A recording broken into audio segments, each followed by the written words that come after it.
True Nature, The Wise Woman in Nepal, and Searching the Himalayas for Enlightenment, written and read by David Smart. This book is for you, the dreamer, seeker, and lover.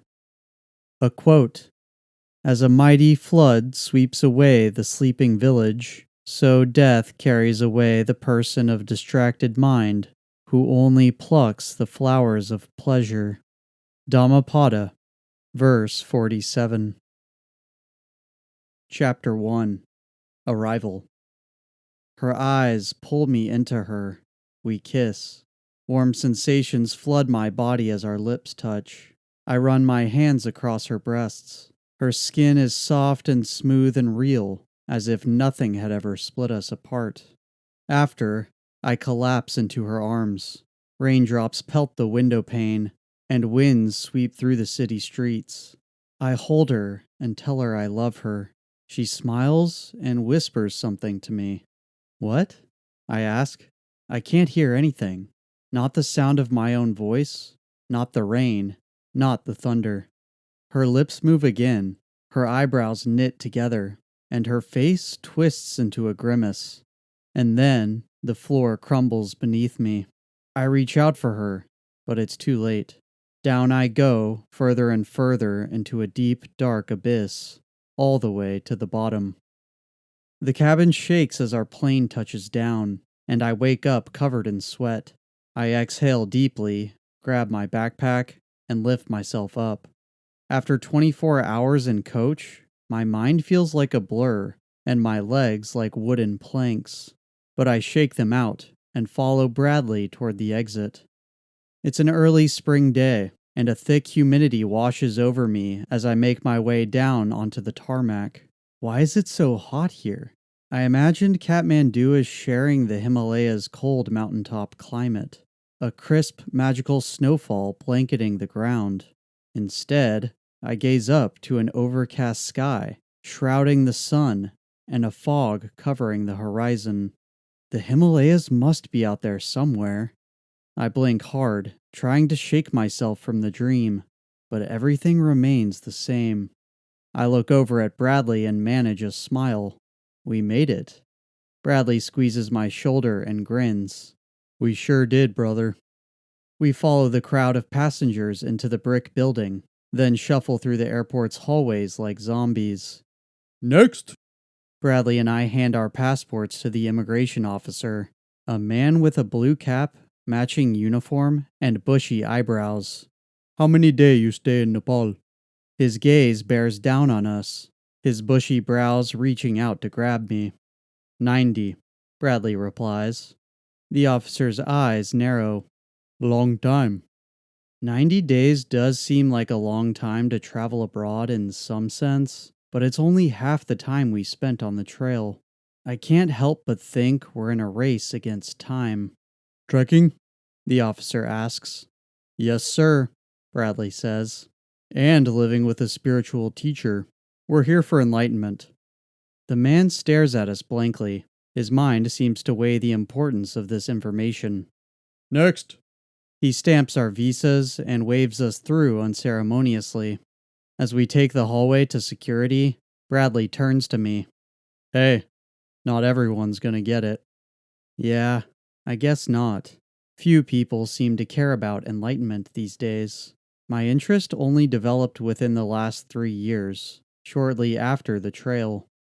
The Pacific Crest Trail, also known as the PCT, or what I now call the Trail, changed my life forever. 4 years ago, I hiked for 6 months across the United States, from Mexico to Canada, through California, Oregon, and Washington. I made that trek with Bradley, my former college fraternity brother turned lifelong friend. It was the journey of a lifetime. Together, we struggled through harsh deserts, pristine forests, and desolate wilderness. We hiked an average of 20 miles a day from April to October, through heat, hail, sleet, and snow. We met fascinating people, slept beneath the stars, overcame near-death situations, and pushed beyond our imagined capabilities. The trail brought us together, and seeded the desire for yet another adventure. After pushing past security, Bradley and I glimpse our backpacks beside the carousel. Thank God. I've put more money into my backpack and its contents than any other material possession in my life, not to mention an envelope holding $1,000 cash, my budget for the entire trip. It's not much, but Bradley says we're living rent-free with the wise woman. All I need to worry about is covering the cost of trekking permits, meals, and hostels for the other 90 days. Avoiding unplanned expenses and living on a shoestring budget is mission critical. We've got to stretch the dough as long as possible. Also, maybe it's flawed logic, but I figure the cash is safer in my backpack than in my fanny pack, where it could easily fall out if I'm not careful. The odds of me losing my backpack seem far less likely. If that happens, I'm already screwed. Might as well put all my eggs in one basket. I throw my backpack over my shoulder and give it a few good shakes with my knees. It's heavy, nearly twice the base weight of my backpack from the trail. Did I pack more than just the essentials? I take mental stock of my belongings. A 20-degree sleeping bag, a one-person tent, and a 20-liter titanium cookpot. 2 hard-shell plastic water bottles, a toothbrush, a bottle of toothpaste, and a headlamp. A small knife, a titanium spoon.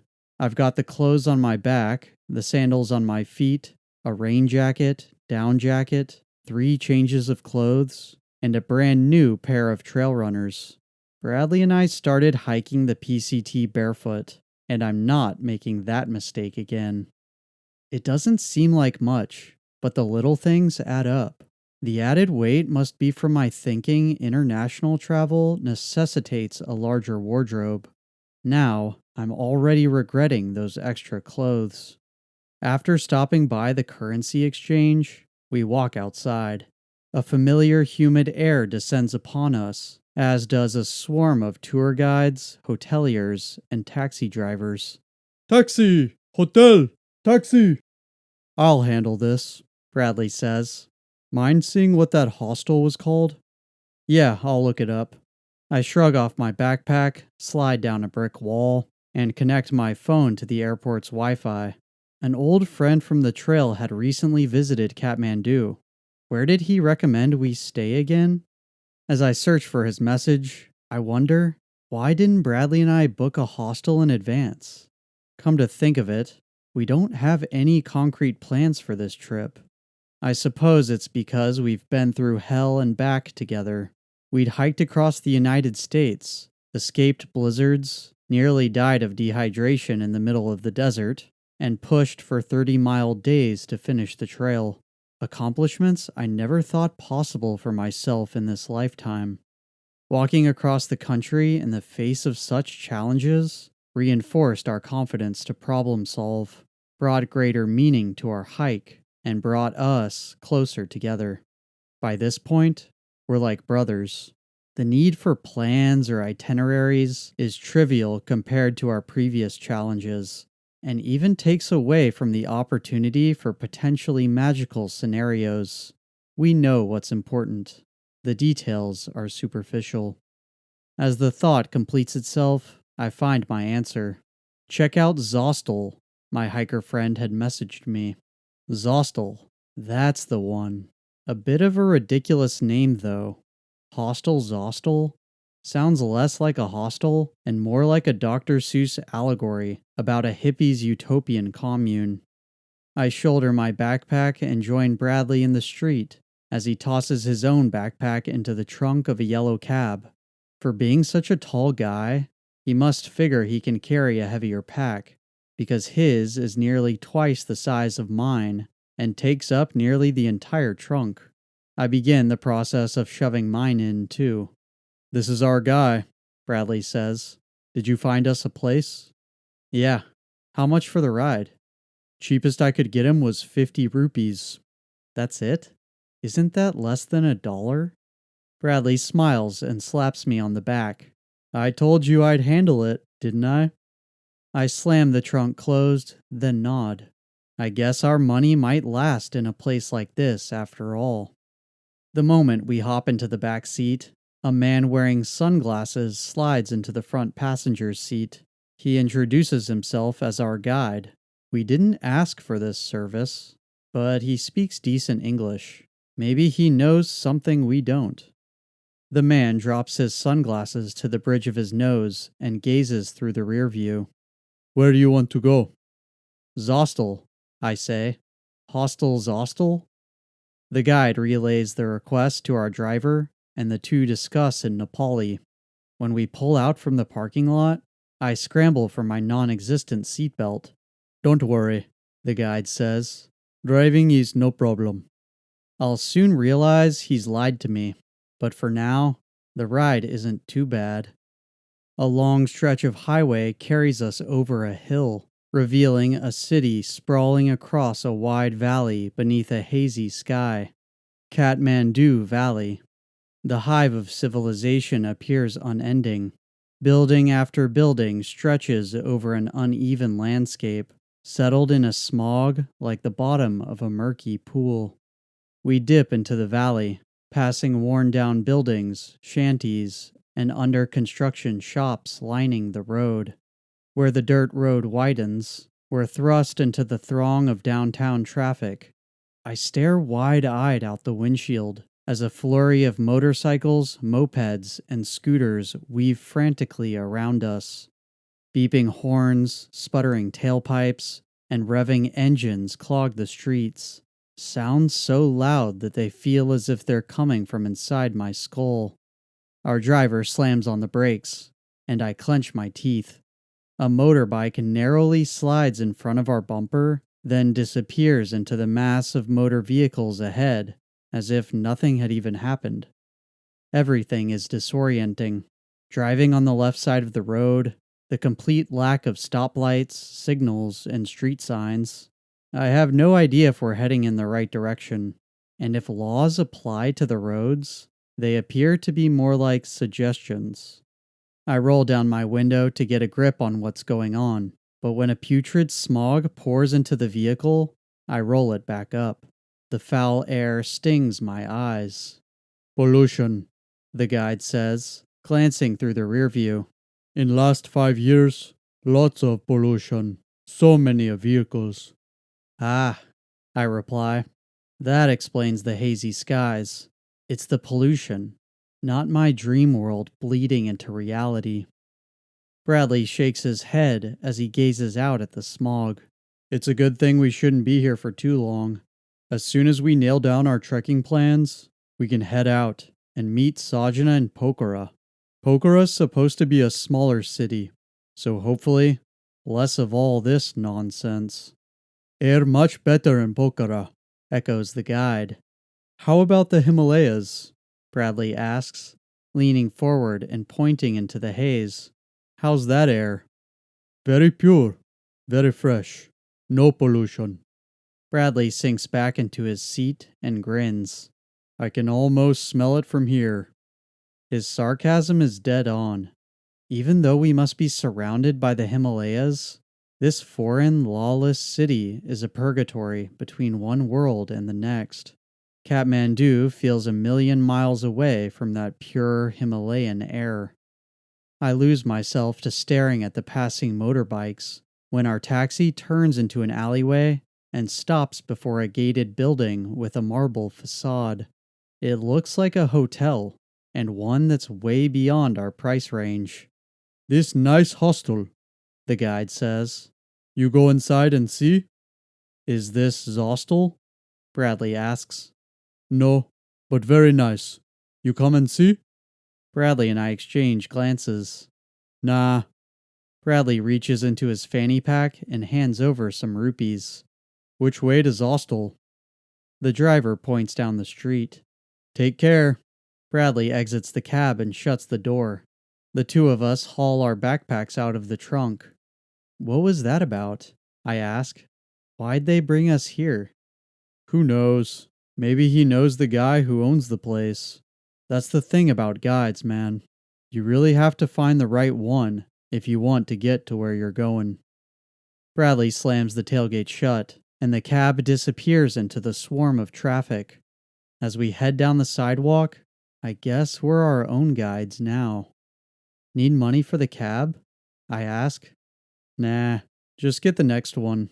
Where to? I search my phone for Zostel. It's only a few miles away, the perfect distance for a couple of hikers ready to relive the good old days. The sidewalk leading downtown is narrow like slot canyons and slick from the morning rain. I jump across puddles in the cracked cement and peer down the alleyways. Packs of stray dogs laying in the shadows lift their heads before returning their chins to rest against their wet paws once again.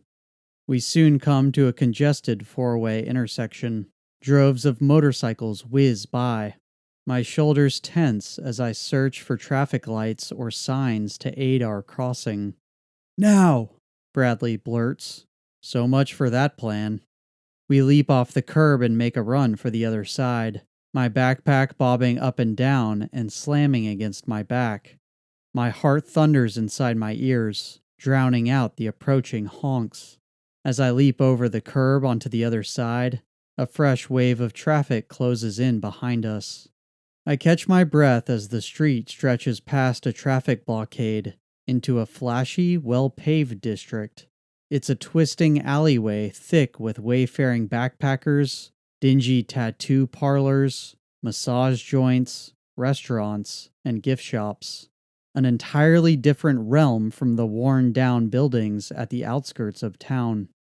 Here, the shops on either side of the alley advertise travel packages for mountain expeditions via posters tacked onto windows. Knockoff merchandise from the outdoor outfitters spills out onto the streets, atop racks, blankets, and boxes. Backpacks, puffy jackets, beanies, socks, hiking boots, everything a Himalayan trekking expedition requires. Had I not wasted so much money on all my fancy gear, I could have bought everything here at a fraction of the retail price.